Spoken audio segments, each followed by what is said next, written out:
AP World History Topic 8.7 Global Resistance to Established Power Structures. Essential question: what were differing reactions to existing power structures after 1900? Throughout the 20th and early 21st centuries, societies across the globe grappled with existing power structures in various ways, often leading to divergent reactions ranging from nonviolent resistance to outright terrorism. These reactions were shaped by historical contexts, socio-political environments, and the visionary leaders who emerged during tumultuous times. One notable approach to challenging existing power structures was nonviolent resistance, exemplified by figures such as Mohandas Gandhi, Martin Luther King Jr., and Nelson Mandela. Gandhi's leadership in India's struggle against British colonial rule emphasized nonviolent marches, boycotts, and civil disobedience, culminating in India's independence in 1947. Similarly, Martin Luther King Jr. spearheaded the civil rights movement in the United States, employing peaceful tactics such as boycotts and massive marches to combat racial segregation and discrimination. His efforts contributed to significant legislative victories, including the Civil Rights Act of 1964. In South Africa, Nelson Mandela adopted a similar strategy of nonviolent protest against apartheid, despite earlier flirtations with sabotage. Mandela's commitment to peaceful resistance ultimately led to the dismantling of apartheid and the establishment of democracy in South Africa, underscoring the effectiveness of nonviolent means in challenging entrenched power structures.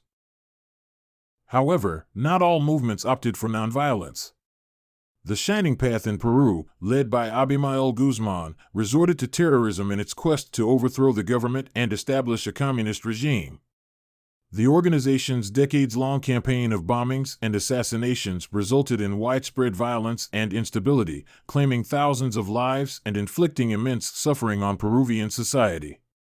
Similarly, separatist groups like the Basque Homeland and Freedom, ETA, in Spain employed terrorist tactics, causing casualties and perpetuating conflict in their pursuit of political independence. Moreover, the 20th century witnessed geopolitical tensions and the rise of militarized states, characterized by authoritarian regimes and military dictatorships. Francisco Franco's dictatorship in Spain and Idi Amin's brutal reign in Uganda exemplify how militarized states responded to internal dissent with repression and violence, exacerbating conflicts and entrenching power imbalances.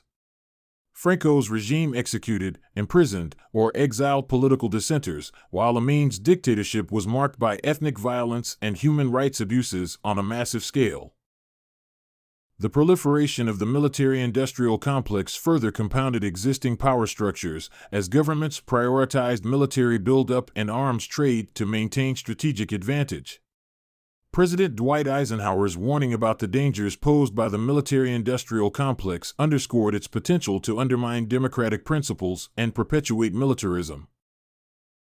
And that is everything you need to know in order to answer the essential question: what were differing reactions to existing power structures after 1900?